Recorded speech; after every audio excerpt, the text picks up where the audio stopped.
Assalamualaikum warahmatullahi wabarakatuh. Alhamdulillah wa syukurillah wassalatu wassalamu ala rasulillah wala haula wala quwata illa billah amma ba'du. Sahabat ngopi, ngobrol perkara ilmu. Kali ini saya akan menjelaskan sebuah ilmu, yakni tafsir Quran surat Al-Fatihah. Surat ini dinamakan surat Al-Fatihah. Kenapa dinamakan surat Al-Fatihah? Al-Fatihah itu artinya adalah pembuka. Surat ini mengawali pembacaan Al-Quran. Ketika kita membuka Al-Quran, maka yang pertama kali kita lihat adalah Al-Fatihah. Jadi inilah alasan kenapa surat ini dinamakan surat Al-Fatihah. Kemudian surat ini juga dinamakan Ummul Kitab atau induknya kitab. Surat ini juga dinamakan Sab'ul Masani, 7 yang diulang-ulang. Mengapa ini dinamakan 7 ayat yang diulang-ulang? Karena surat Al-Fatihah ini selalu diulang-ulang oleh setiap manusia yang membacanya. Misalnya ketika sholat zuhur kita membaca berulang kali sebanyak 4 kali, asar kita baca juga sebanyak 4 kali, maghrib sebanyak 3 kali dan seterusnya. Ini alasan mengapa Al-Fatihah disebut dengan Sab'ul Masani. Kemudian surat Al-Fatihah ini juga disebut Alhamdu, surat Alhamdu. Kenapa dinamakan surat Alhamdu? Sebuah hadis menjelaskan, qasamtus sholat baini wa baina abdi nasifaini faiza qala al-abdu. Jadi Allah membagi sholat dengan hambanya itu menjadi 2 bagian. Ketika hambanya mengatakan alhamdulillahirabbil alamin, maka Allah mengatakan hamidani abdi, hambaku telah memujiku. Surat ini juga dinamakan surat Ruqyah. Kenapa surat Al-Fatihah ini dinamakan juga surat Ruqyah? Karena bersumber dari sebuah hadis Abu Sa'id. Ketika dia meruqyah seorang laki-laki, dia membacakan surat Al-Fatihah. Kemudian Nabi SAW bersabda, "Wa ma yudrika annaha ruqyah." Tidakkah engkau tahu bahwa Al-Fatihah ini adalah ruqyah? Jadi kalau kita menemukan saudara kita, teman kita, keluarga kita yang sakit, bisa kita ruqyah dengan membacakan surat Al-Fatihah ini padanya. Insya Allah dengan izin Allah, Allah akan mengangkat penyakitnya. Kemudian bagaimana ketika kita sholat, kita tidak membaca surat Al-Fatihah? Sahkah sholat kita? Di sini juga dijelaskan, wajibnya membaca surat Al-Fatihah itu ketika sholat, baik itu menjadi imam maupun menjadi makmum atau sholat sendirian. Nabi SAW bersabda, "Man sholat sholatan lam yaqra fiha bi ummil Qur'an fahiya khidaj." Siapa yang mengerjakan sholat tanpa membaca Al-Fatihah atau Ummul Quran, maka sholatnya itu kurang. Kurang di sini yakni tidak sempurna sholatnya ketika seseorang sholat tidak membaca surat Al-Fatihah. Kemudian dalam hadis lain, la sholata lima lam yaqra bi Fatihatil Kitab.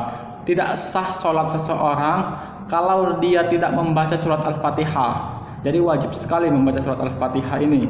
Hadis lain juga dijelaskan, la tuzzi'u sholatun la yuqra'u fiha bi ummil Qur'an. Tidak sah sholat seseorang yang di dalam sholat itu dia tidak membaca Ummul Quran atau surat Al-Fatihah. Jadi surat Al-Fatihah ini sangat penting sekali kita baca. Sab'ul Masani, kita harus membacanya berulang-ulang setiap hari.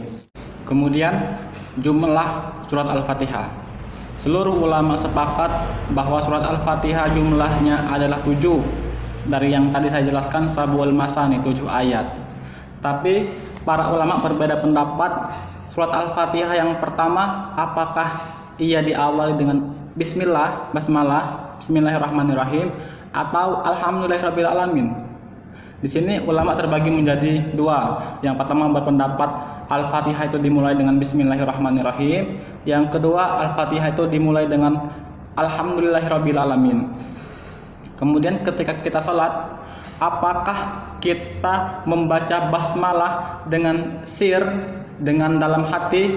Misal ketika kita takbir, Bismillahnya dalam hati, kemudian lanjutkan Alhamdulillahirabbil alamin, ataukah langsung Bismillahirrahmanirrahim? Ulama yang berpendapat bahwa Bismillah itu bukan bagian dari Al-Fatihah, maka dia tidak perlu membaca Bismillahirrahmanirrahim ketika sholat. Dan ulama yang menganggap bahwa Bismillahirrahmanirrahim itu adalah bagian dari Quran surat Al-Fatihah, maka terbagi menjadi 2. Ada yang membaca Bismillahirrahmanirrahim dengan suara dikeraskan, jahar. Ada yang membaca Bismillahirrahmanirrahim dengan suara tidak dijaharkan, yakni sir. Suaranya hanya dia sendiri yang mendengar. Seperti itu. Kemudian lanjut lagi, keutamaan bismillah. Banyak sekali keutamaan bismillah kalau kita kaji. Kalau kita lihat hadis-hadis Nabi juga banyak sekali. Pertama, keutamaan bismillah disebutkan dalam hadis Nabi, la wudu'a lima lam yazkurismallahi alaihi. Tidak sempurna wudhu seseorang kalau dia tidak membaca Bismillahirrahmanirrahim. Jadi begitu indahnya Bismillahirrahmanirrahim. Sampai wudhu pun kita disunahkan membaca Bismillahirrahmanirrahim. Kemudian, qul bismillahi wa qul biyaminik wa qul mimma yalik. Ucapkanlah bismillah ketika sedang makan, dan makanlah dengan menggunakan tangan yang kanan. Dan makanlah makanan yang ada di dekatmu. Ambillah makanan yang ada di dekatmu. Ucapkanlah bismillah ketika makan. Kita juga ketika makan dianjurkan oleh Islam membaca bismillah.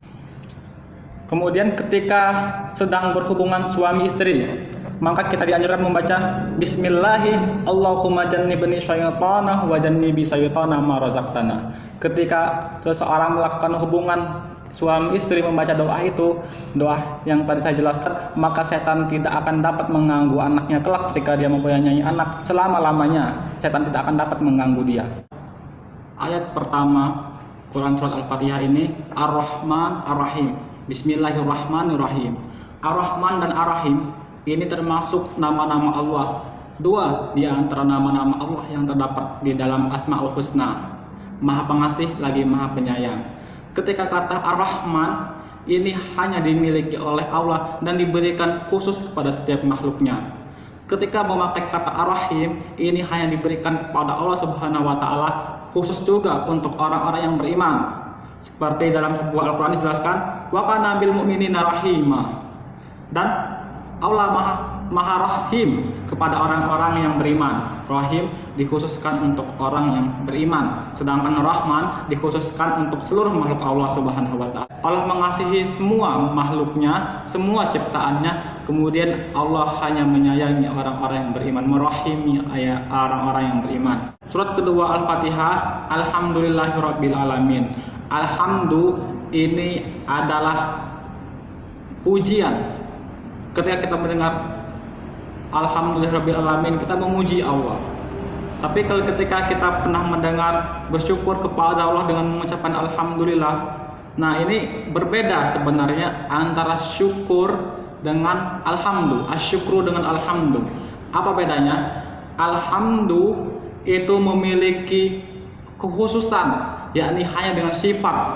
Kita mengucapkan alhamdulillahirabbil alamin, segala puji hanya milik Allah. Itu berkaitan dengan sifat-sifat Allah. Ketika kita mengatakan asyukru ini selain sifat juga memiliki perbuatan, memiliki perkataan, dan dia juga mempunyai niat. Misal, kita bisa mengatakan saya memujimu karena sifatmu itu adalah sifat seorang ksatria.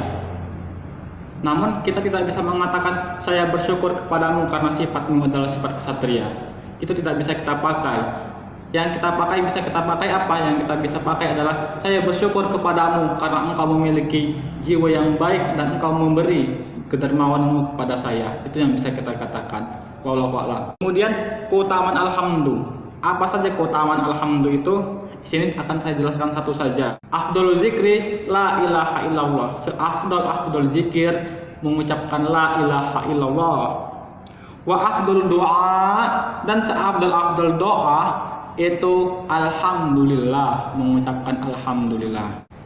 Ayat ketiganya Ar-Rahmanir-Rahim. Tadi sudah saya jelaskan Ar-Rahmanir-Rahim ini adalah nama-nama baik bagi Allah, termasuk dalam Asmaul Husna.